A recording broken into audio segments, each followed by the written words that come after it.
రేవంత్ రెడ్డి గారి గవర్నమెంట్ రాగానే, కాంగ్రెస్ గవర్నమెంట్ రాగానే దోపిడీ స్టార్ట్ అయింది. ఎప్పుడు స్టార్ట్ అయింది?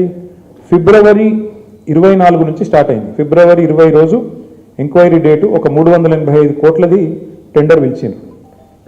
అప్పుడు ఇంకా ఈ సైట్ విజిట్ పెట్టినట్టు లేరు, అందుకే అప్పుడు కూడా లెస్లోనే పోయింది.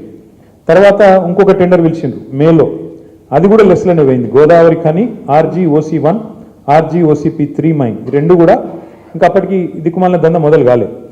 ఆడికెళ్ళి మొదలైంది కథ. ఎప్పుడు 24కి వెళ్ళి 24 జూన్కి వెళ్ళి మొదలైంది. ఫస్ట్ టెండర్ ఎప్పుడు స్టార్ట్ అయిందంటే విక్రమ్ రెడ్డి అన్నట్టు ఆయన కాంట్రాక్టరు, తర్వాత సృజన్ రెడ్డి, దీక్షిత్ రావు, జి వెంకటేశ్వర్ రెడ్డి, తర్వాత CH సుశాంత్, సుధీర్ హీరాలాల్ ధోలు, వీళ్ళందరూ కలిసి రింగ్ అయ్యి మొత్తానికి ఇప్పటికీ 7 టెండర్లు అన్నీ కూడా ఎక్సెస్ బేసిస్లో ఇదే సైట్ విజిట్ సర్టిఫికేషన్ అనే అడ్డమైన నిబంధన పట్టుకొని, అంటే కాంట్రాక్టర్ సైట్కు రావాలి, వస్తేనే సింగరేణి సర్టిఫికేట్ ఇస్తుంది. తప్పన కాంట్రాక్టర్ నేను బిడ్ వేస్తా అంటే సర్టిఫికేట్ ఇయ్యేది. సృజన్ రెడ్డి ఫోన్కు ఆయన బెదిరింపులకు లొంగకపోతే వినకుండా ఎక్సెస్ ఇప్పటికీ గతంలో -10, -22లో పోయిన టెండర్లు ఇవాళ డైరెక్ట్గా సృజన్ రెడ్డి కంపెనీకి 207 కోట్ల కాంట్రాక్టు +12%కి వచ్చింది. శోధా కన్స్ట్రక్షన్స్ అనే కంపెనీ సృజన్ రెడ్డిది, అలా భార్య పేరు ఉంటుంది అందులో.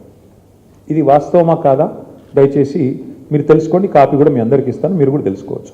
అట్లాగే వీళ్ళందరూ ఇప్పుడు GVR, CH సుశాంత్, దీక్షిత్ అంతా ఒక రింగు ముఠాయి. ఈ ముఠాకి నాయకుడు సృజన్ రెడ్డి, రేవంత్ రెడ్డి బావమరి, వీళ్ళందరూ కలిసి వేసిన రింగు టెండర్లు.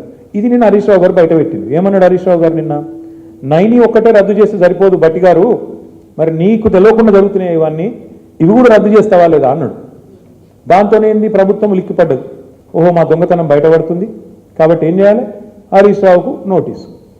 నేను సాయంత్రం నోటీసు, పొద్దున ఎంక్వైరీ. ఇది మొదటిసారి కాదు, 1000 కోట్లకు పైగా సివిల్ సప్లై స్కామ్ జరిగిందని బయట పెట్టంగానే అప్పుడు ఇట్లనే డైవర్షన్.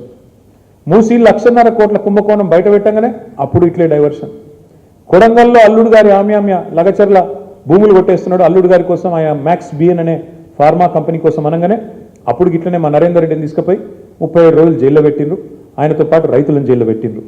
తర్వాత విద్యుత్ కుంభకోణం, కాళేశ్వరం కమిషను, ఫోన్ ట్యాపింగు, గొర్రెల శాము, ఫార్ములా ఈ, మన్ను మశానం అని ఫోన్ ట్యాప్, మొత్తానికి 2 ఇయర్స్ టైంపాస్ వ్యవహారం తప్ప ఒక్కటంటే ఒక్కటి ఈరోజు వరకు రుజువు చేసింది లేదు, పీకింది లేదు.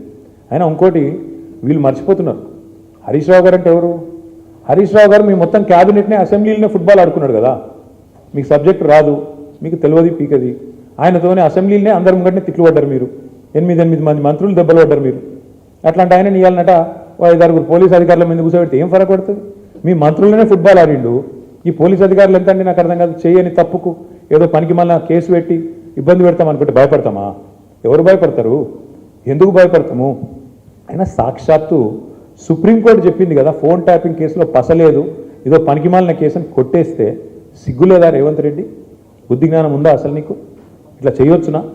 ప్రభుత్వం నడపవయ్యా అంటే నీకు ఏమి చెప్పొచ్చినావు అధికారంలోకి? నువ్వు 6 గ్యారంటీ లాంటివి, తులం బంగారం ఇస్తా అంటివి, 4,000 పెన్షన్లు ఇస్తా అంటివి, మహిళలకు 2,500 అంటివి, 26 నెలలు అయిపోయాయి.